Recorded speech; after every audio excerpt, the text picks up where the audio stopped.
The local hangout and guitar museum Songbirds is back. They've announced their public grand reopening on Saturday, April the 20th at their new location on Main Street. Check out the newly designed vintage and celebrity guitar exhibits. There's what we were talking about. Yeah, huh? Exactly. Local musicians, and you can drink at the bar. The celebration will also include open mic night.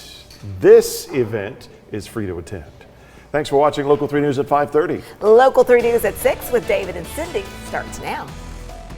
We don't need to be driving up there in the fog. When it gets really thick, it is really hard for us to see. Only on 3, you'll hear from the driver involved in the Signal Mountain school bus crash. Local 3 News at 6 starts now. This is breaking news from Local 3 News. And you'll hear more from the driver in just a moment.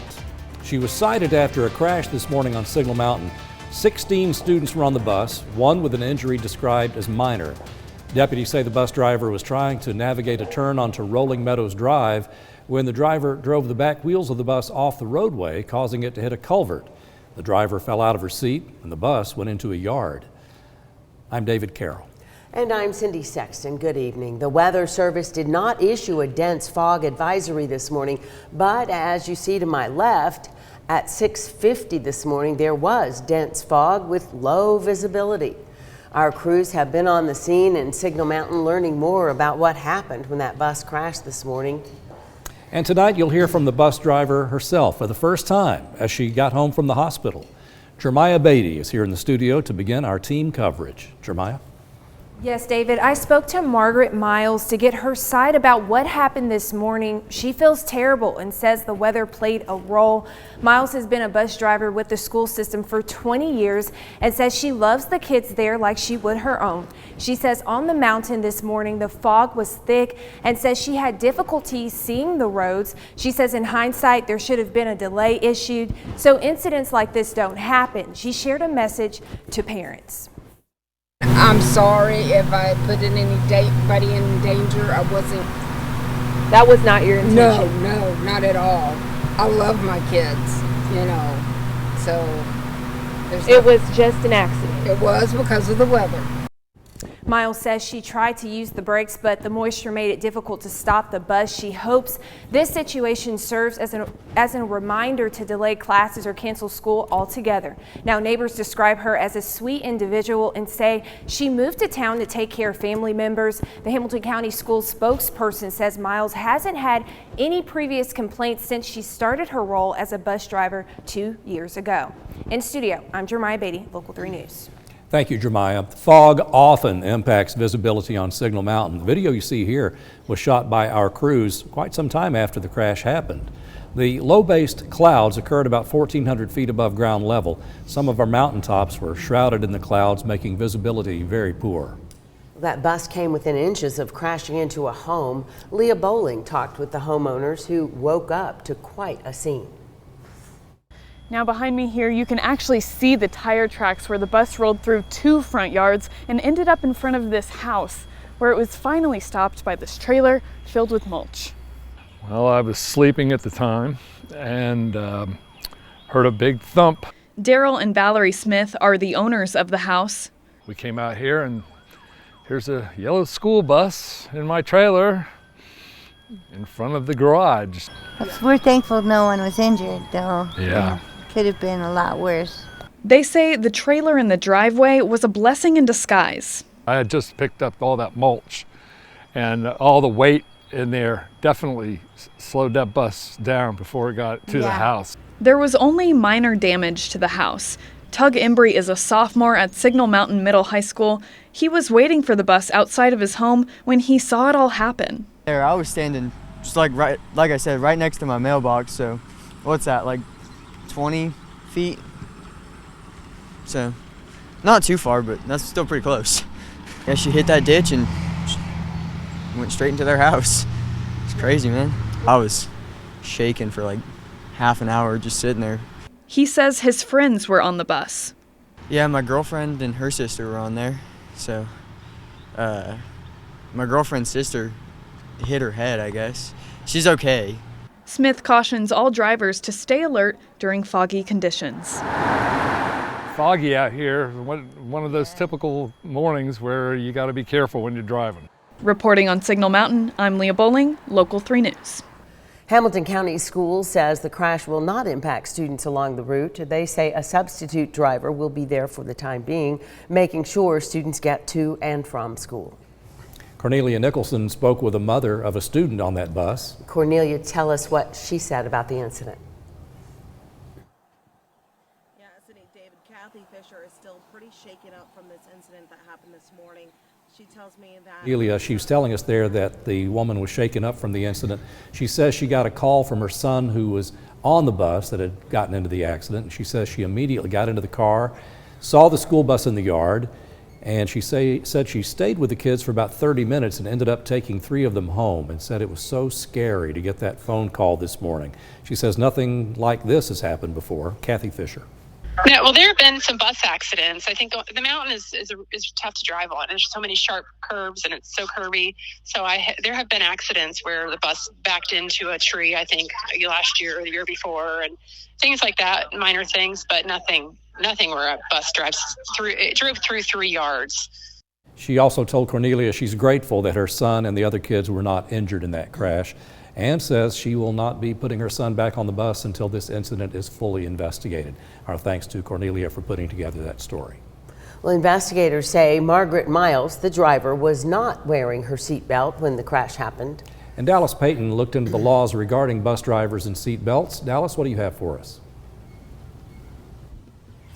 David, Cindy, Sergeant Corey McNeil with the Collegedale Police Department says bus drivers have to follow the exact same laws as any other person operating a vehicle in Tennessee does. Now, Miles, again, was the bus driver in the Signal Mountain incident. She's facing 2 charges. The first charge is for a seatbelt law violation. The other charge is drivers to exercise due to care, whether it's seatbelt, speed limits, distracting driving, and any other requirements. Bus drivers have to follow the Tennessee law.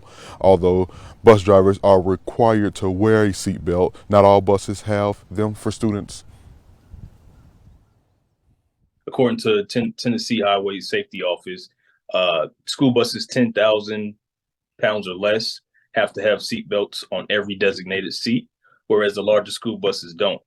And that's because of the way they're designed to take the crash force and reduce it, and makes it safer for the students that aren't wearing seat belts. As for penalties for bus drivers without seatbelts, McNeil says if the driver is a district employee, then the county will discipline the driver. If not, then the district can discipline the contractor with the fine. The contractor can then discipline the driver. Even though Miles is charged with a Class C misdemeanor, she still has to appear in court and will do so on May 22nd. We'll continue to follow the case and update you as things happen. Reporting live on Signal Mountain for Local 3 News, I'm Dallas Payton. All right, Xavier, thank you very much for that update. And you can find the latest information inside our app and on our website. We'll keep you posted. We're watching the radar. We know many of you are as well this evening, for good reason. We're supposed to play a ball game in Chattanooga tonight. Yeah. Yes, we are. And I think it's looking okay. I think we're going to be able to do that tonight. So, of course, yesterday was not the case. Today, I do think we're going to be able to do that. Let me show you the radar here, and you'll be able to see most of the Tennessee Valley is still dry right now, but we've got a couple of little pop-up tiny showers showing up. I do want to show you one that we have here just a little while ago here that was over Dalton that was popping up there just near the College Drive area there. Here you go, seeing that little batch of heavy rain now just to the west of Pleasant Grove along I-75. And then we've got some more activity here developing here just to the south and east of Lafayette as well. We're seeing a couple of those pop-up showers showing up, but these are very tiny in nature here across northwest Georgia. But I do want to show you here that we do have a little more widespread light rain showing up here down towards the south over northeast Alabama, crossing into portions of Walker and Catoosa counties, and that's drifting north towards the Chattanooga area. So future scan, taking the radar, projecting out about at an hour, you can see some of this light rain drifting out of Alabama through northwest Georgia, clipping Chattanooga and heading up towards Cleveland here. But again, it's light. It's not going to last very long, and I don't think it'll be anything that will cancel the game. So for first pitch at 7:15, I think just a few spotty light showers out there, but temperatures in the low 70s, dropping into the 60s throughout the game. Now, we're quiet here because we've got this big storm complex to our south, but we're watching some new activity developing back towards the west. west. That's what we've got to keep an eye on for late tonight. That'll bring us a low-end risk for a few strong gusty winds and the potential of some isolated flash flooding. We'll take a look at the latest futurecast, timing out for you hour by hour in just a few moments. Guys. Thank you, Cedric. The TBI is investigating allegations of sexual abuse involving Bledsoe County Deputy Peyton Watson. A spokesperson says the incident involving a female inmate happened in October. The TBI was asked to investigate. They say they cannot share any more details because the case is still under investigation. Stay with Local 3 News on air and in our app for new developments in this story. And coming up, Usher soon returns to his hometown, and he will be receiving a key to the city, and you can watch it happen.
Hamilton County deputies chased down a kidnapping suspect.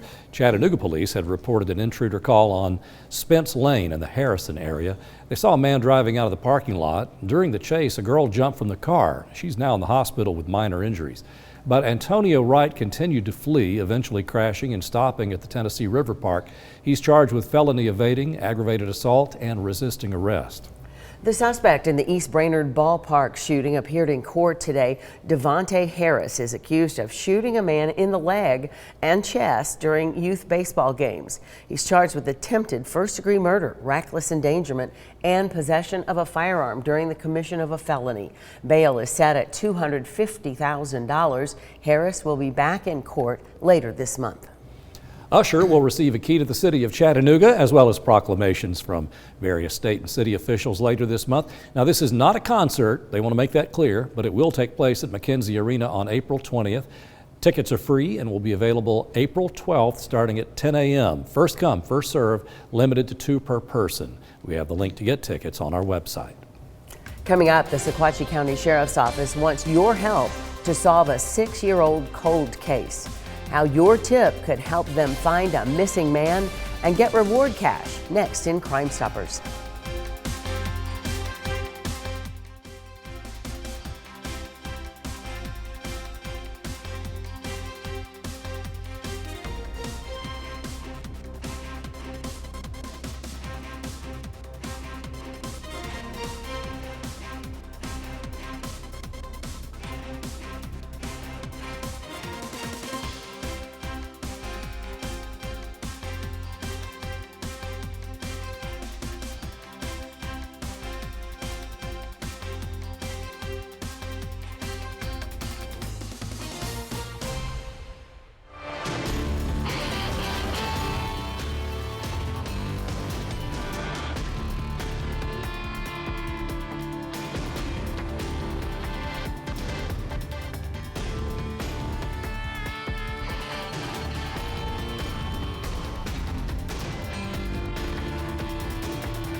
This is Local 3 News at 6.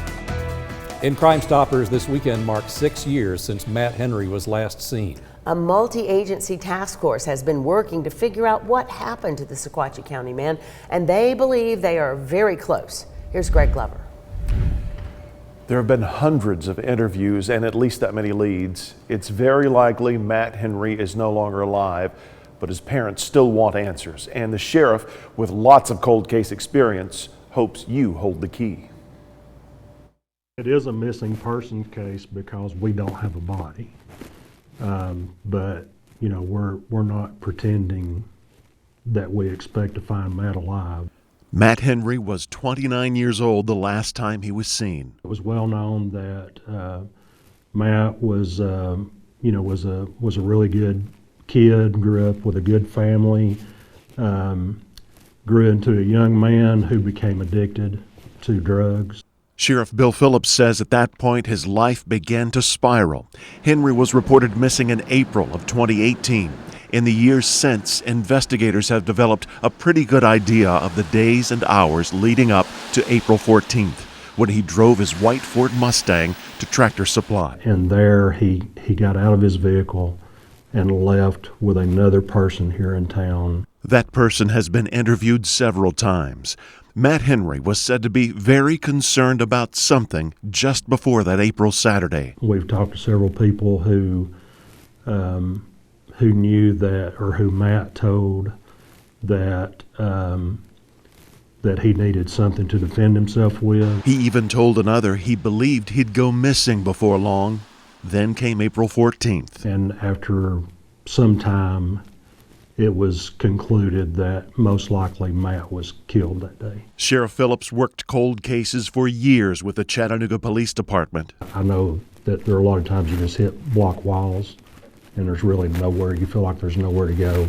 But with this one, it's like with every interview we do, we open new doors. A task force looking into the case includes the sheriff, the TBI, and Dunlap Police, who originally handled the case. More than 200 people have been interviewed. Investigator Wallace Cunningham says you could be the key. As the sheriff says, someone knows what happened. Hopefully somebody in your audience knows. We don't want it to become any more of a cold case, so we want to solve it. That way we can finally bring this case to rest. If there's anything you know that you've been holding back, you could be the key to get Matt Henry's parents some of the answers they've been looking for. They've posted thousands of dollars in reward cash that's offered in addition to up to $1,000 from Crime Stoppers. So call tonight, 698-3333. That line is manned 24/7, and we'll never ask for your name.